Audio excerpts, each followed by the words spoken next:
Steve, first of all, nice to see you, and thank you for this interview. Thank you, guys. Appreciate it. Thank you. I think we have a bunch of things to talk in this interview, but the most important thing, how do you see the music scene with all this pandemic stuff? Many festivals are, passed away. So for you as a DJ, you every week, practical every week you have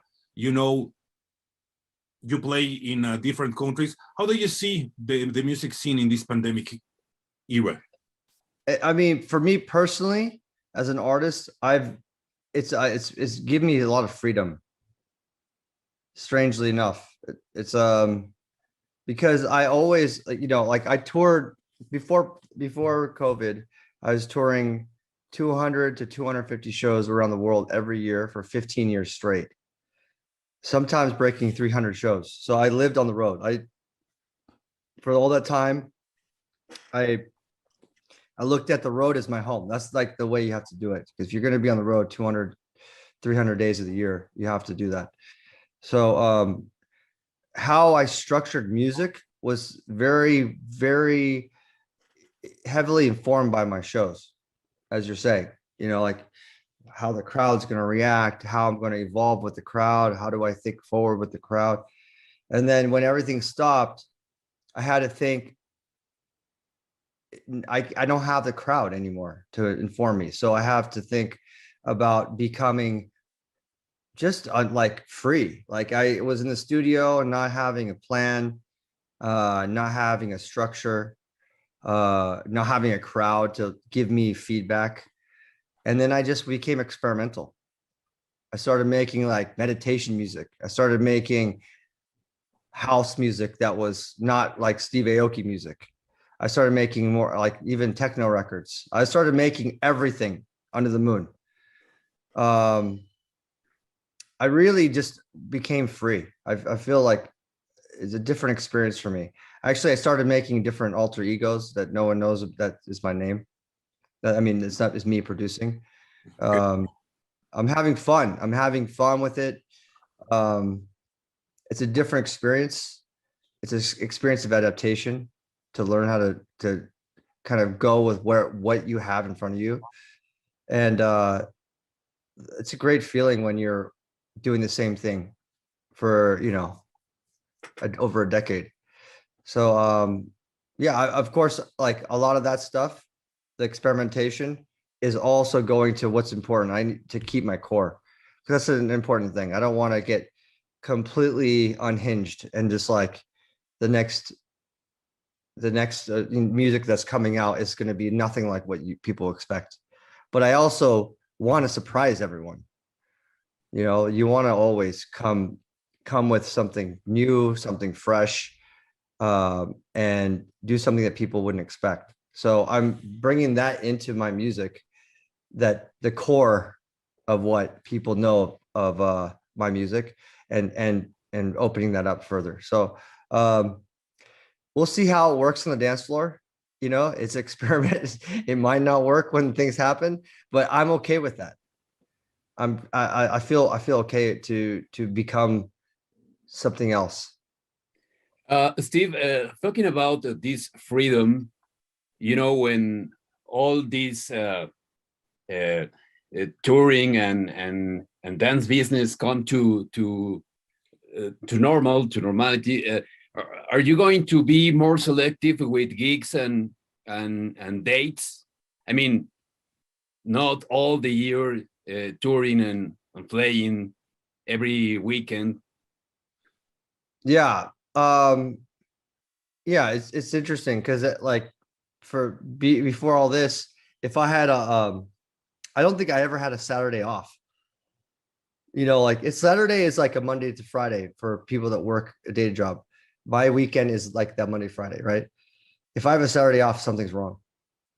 Now Saturdays I can't imagine. It's like, I love Saturdays, like being at home. I love Saturdays being at home, and it's just a different reality. And this adjustment is not like 6 months. Maybe in 6 months I go right back, but this has been over a year and a half, if not longer. It'll be a little bit longer. So, it's allowed me to become more comfortable with these different things I'm doing in my life. And yes, I don't think I'll be touring at that level again. I don't know what to say. Like, because I don't like to say I'm fixed. One thing certainly for me as a person is that I'm not a fixed person. I like to adapt and change and go with the things that make me feel. And if they actually are different than it was before, it's okay. I'm a new human being with new feelings, and I have to be okay to be like, this is different than it was before, and allow that change. Change is a beautiful thing. Yes, we think so. Man, talking about your label DMEC, we know that you are like with this new, I don't know, branch of DMEC in Enfuego, DMEC, that you wanted to, I don't know, all this kind of music or underground music from Latin America, from America. How do you see this new, I don't know, like branch of DMEC Records? DMEC Enfuego was created out of necessity. It's like the artists that we were signing, we could have easily signed them to DMEC. No problem. We're actually looking to assign artists to DMEC. I sign all kinds of artists. If you look at the roster, I've signed, we just signed, we did a record with a J-pop artist, singing entirely in Japanese. I produced artists that sing entirely in Korean. We've produced rock to hip hop. I mean, we've released so many different kinds of music and cultures. And yes, of course, I'm looking at Latin artists. I've always been looking at Latin artists to help develop and sign. But the one thing that certainly that I've realized early on 2 years ago was that in order to do this properly, in order to really help Latin artists really grow and do what our job is to do, help them build their careers up and bring them to a global stage, it needs its own platform. It needs its own team. The label needs its own infrastructure it's different from the playlists or different from the different people that we talk to in the dance space. We need to actually hire a whole new division. So we actually went in and allocated a budget to be able to really give people, everybody that works on DMEC Enfuego works for DMEC Enfuego. There's a couple people that work on both sides. Brian's one of them. He's been my head of marketing for DMEC for over like 13, 15 years now. So he knows both spaces really well, but we need its own space. And it's important, like for me, like the one thing that the DMEC Enfuego can offer is that I have a global platform. I tour around the world, and one of my main goals is to connect with the world. I love being able to go to different places all around the world to connect my music with people. It doesn't matter where you are, whether you're in Kathmandu in Nepal, or you're in Finland, or you're down in Uruguay, or you're in Argentina to Brazil to Africa, wherever it is. I want to be able to connect with people that care about the music. So that's one thing that I want to try to offer, is that one thing that we can do is that we can help some of these artists. They're going to do their thing. Most of them are incredibly self-sufficient. They do all their own art. They do all their own packaging, their own ideas. And I love that. It reminds me of who I am when I was a kid. That DIY mentality of we have our own vision.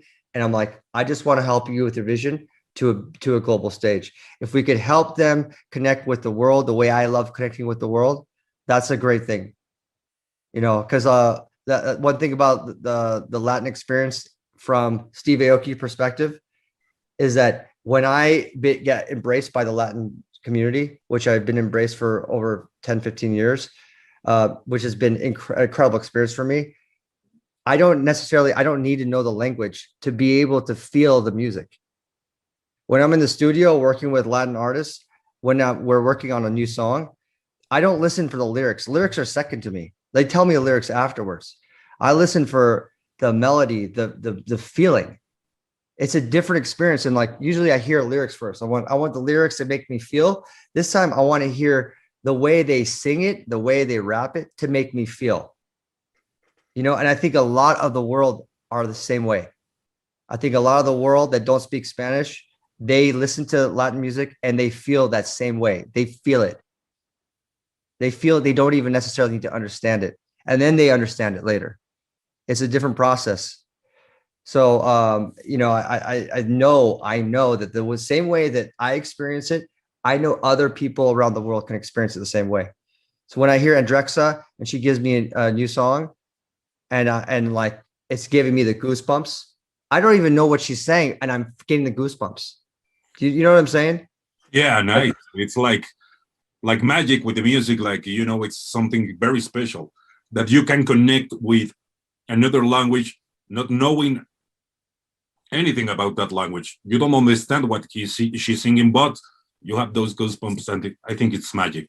It's at the end of the day, you can't lie on data. You know, you look at the streams around the world globally, Latin music dominates because Latin music is very expressive. It's very emotional, whether it's dance driven or whether it's from the heart driven, whether it's a ballad. It's like, if it's dance driven, I don't care who you are, you're going to get up and move. You can't help it. The music is designed, it's literally scientifically designed to get you up on your feet and move. And when you're moving to that music, you feel good. Yeah. And when you feel good, you want to hear it again. Yeah. You know, it's simple. It's a very simple human reaction. We all want to feel good. You know, we feel something. You don't want to hear music and not feel anything. You want to feel something, you know, and that's like, it's incredible when it's not about the actual lyrics. It's about the feeling. It's like you know, that's why I do music. It's like at the end of the day, music is literally a tool to get to your feelings. That's all it is. I just want to feel more until I die. I want to feel as much as I possibly can. And like the great thing about what I do is I get to be on stage and I get to share that same feeling with people in the crowd. So it's a very expressive feeling. You know, it's like I'm just very lucky guy. Talking about these Latin influences in dance music, let's talk about your new single, Mambo. Even the title, it's so Latin, Mambo. Exactly. I mean, yes, it clearly makes you dance. It clearly makes you move, you know. And this record, I really want to be as global as possible, which is why I wanted there to be 3 languages. You know, I like it's very common to have Spanish and English. But then to have Italian on there too, to bring in more of a culture together, especially with like Jamaican, Sean Paul, the GOAT there. And then Alpha to me is the future, you know, and also the way he raps, it fits already so well with a faster tempo because Dembo is faster, you know, it's a faster tempo in general. So when he heard the beat, I just knew, like when I sent him the beat, I knew he would get it. I was like, there's some times where you're like, I might have to play 2 or 3 songs. I'm like, I know he's going to get this one. I know he's going to feel it. And it's like this record was already a hit before because I just like you hear the vocal, the main hook is not even any language. Anyone could sing that, you know, and then you like the rhythm is already strong. Then you have Alpha on there leading. You know, I wanted to make sure Alpha's leading. You know, the first vocal I want people to hear is Spanish. The first vocal I want people to hear is like the next wave, the future, you know, and then bring in a GOAT, a voice, you know, everyone knows Sean Paul's voice. You hear a voice, you're like, boom, I got that one. You know, like that makes me dance again. And then to end it, to make it global, of a language they haven't heard before. And many people might not recognize it because it's like the flow. It doesn't matter if you recognize it, you know? So, yeah, this is a global dance party. This is like my hopes to create a global dance party. Oh, nice. We saw on Twitter that one of the urban superstars of music, urban music, Furuko. Tell in Twitter that you have a new song with him this Friday. It's gonna be released. What can you talk about this? You know, this Yes. combination of. Yes, yeah. Well, Furuko, he's been very supportive of me as well. I'm a huge fan of his. We've been talking about doing music for quite some time. We finally worked on this record, and I mean, this record is special because for me, especially, you hear so many sides of Furuko. You know, Furuko has he's got like so many personalities in his voice. You know, he does it all in one song. He does like his deep voice, his high voice, his falsetto voice, and like you feel like there's like 3 or 4 different people on the song, and it's only Furuko. The guy is just such a talented artist. So I'm very excited about this one. This one is different than Mambo because it's more heartfelt. It's more, the song's called Aire, so it's got more of that feel, that breezy feel. It's a breezy song. Mambo is straight like get up, we're gonna party, we're gonna dance, and this one's more like just vibey. You know, it allows him to really go into all these different personalities. Do you have a Mexican name, a Mexican artist, which would you like to collaborate in a future? There's a few. Like which one? Well, yeah. You know, I love Christian Nodal. Okay. Okay. A big fan of him. I also like working with artists that people would never expect. I think Christian Nodal, Steve Aoki record would be something people would never understand. Very, nice. very, very nice. Yeah, I want to do something that you have to hear. You're like, I gotta hear this. This is different, you know. Plus, I have a relationship with him, friendship with him. He's been supportive of me as well. So we've been talking. We don't have a song. I'm not saying we have a song, but we're talking. I also love like Santa Fe Clan. I like you know, Mexican trap music like this. And actually we made a song, but I didn't announce this yet. So yeah, but across the board, I'm learning more Mexican artists. We have one artist on Enfuego called Aoki from Monterrey. So in the future, for certainly we will work together. But for the label, I don't want to do too much with artists on the label where I'm taking all the attention. You know, I want them to be in their own lane, in their own spotlight. And if I jump in too early, I will take the attention of when I want to give the attention to this young, amazing artist. So these incredible guys are doing something special. Big supporter. Of course, I would do a collaboration with them anytime, but I want them to grow, get all the attention they can that they deserve, and then, you know, we'll do something in the future for sure.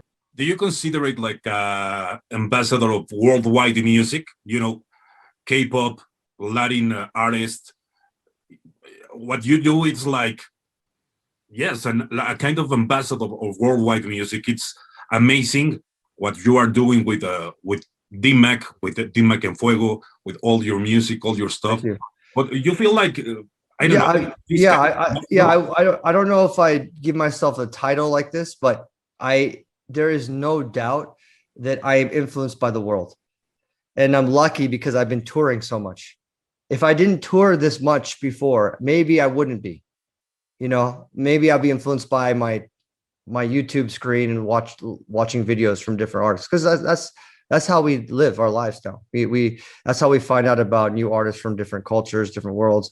If I'm not touring, instead of touring and meeting up with artists in different countries, I'm now going on to YouTube and learning about new sounds, new cultures, new rhythms, new artists that I would never hear before. And yes, I always look for artists that don't speak my language. I want to hear artists in general. I mean, at the same time, you know, I've been running DMAC for 25 years, 26 years now.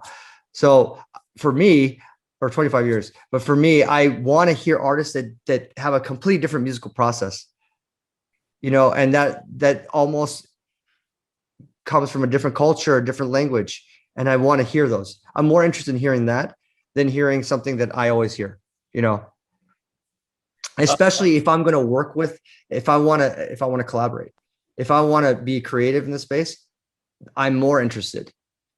I love the way the process is. It's different. And I want to get in the studio with someone like this and go, can we, like, how do I kind of almost reset my chalkboard and write a whole new script? It's challenging and it's really exciting. Finally, man, you are like a kind of a futurist man. I mean, you see the future. And as a businessman, you have something like esports. So yes, something about that part of you. You have a lot of business, your music business, but you have like this EA Sports, eSports, and you have like this brand of clothes that you have collaborated with one of the most impressive brands in the clothes industry, like it's a batting ape. How do you have time for all this to see the future and all these things? The time is strictly managed. I have everything planned out with an incredible team. So it's like team management, time management. Those are two very important things. In order to do all these things, you have to have both. You have to have, if you're going to run multiple businesses, you have to have different teams operating. And, just like anyone that's running a company, you have to be good at delegating. I think it's more about delegating, not just what you're deploying, who you're working with, but delegating your own space and time, prioritizing what goes where in your pie chart or your timetable in the day. My whole day, if I was to show you a calendar of my month, it is packed. It is packed. So even though I'm home and I'm not touring, I actually have more workload because I have the ability to actually structure my days at home. So since I've been home, I've been even more busy. When I'm on tour, I'm flying and I have to deal with time zone issues. And when I get to the hotel, my day is packed. But now since I'm here, I'm far more efficient. And I'm able to be more hands-on with a lot of projects. So I love that. I'm a very hands-on creative person. I am not two-dimensional. That's absolutely certain. If I'm involved in a project, I'm getting in deep. I've been this way since I was 15, when I was silk screening t-shirts in my mom's closet, to selling them at my shows for $5, to, pressing my own vinyl, to, whatever it might be. Like the same concepts I've taken with me since I was a kid still have very much to this day at 43 years old. So at the end of the day, you want to make sure you have the right teams, and you have to have a great time management down for your schedule, or else you just can't do it all, and I have incredible teams, and when things don't go right, you have to find, and you have to be able to build those teams up again. And for a few of the things I've done, of course, I've had major failures. Of course, success doesn't come without failure. You have to accept that, but you have to be consistent with what you do. And that's important. I'm sure you guys understand how that is. Like, the more consistent you are with your brand message, with what you're saying, it's not about how much money you make on every time you activate. It's about how much your potency of your message is to the people listening, and making sure that the message is of service, to be of service to people, making sure that your service is of quality. If you have quality service, if you're bringing quality to the people in front of you, then eventually you will make money, but you have to bring that first. So you need quality people working with you, making sure that all these things happen. But yeah, so the esports, Team Rogue and Wrecked, we're doing really well in that space. We've grown the business from When I came in 4 or 5 years ago, we were valued at under 10 million. Now we're valued at 180 million. Wow. Whoa. Nice vision. Thank you very much, man. Of course. You're a very busy man, so thank you for your time. Thank you guys. Appreciate it.